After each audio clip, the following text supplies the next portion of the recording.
సర్ది చెప్పలేక శ్రీనివాసుడు చిద్విలాసమున వెనుకకు అడుగులు వేయసాగే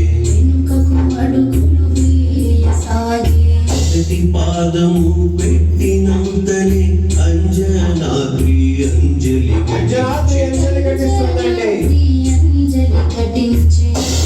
పాదము పెట్టినంతనే వృషభాద్రి ఎంతో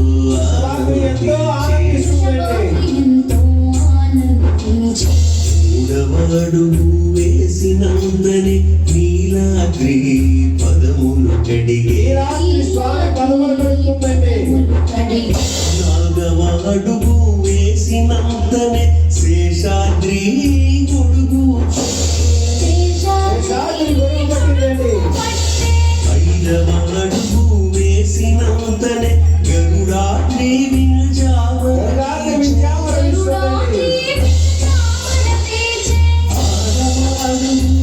వేసినంతనే నారాయణాద్రి గానము చేసే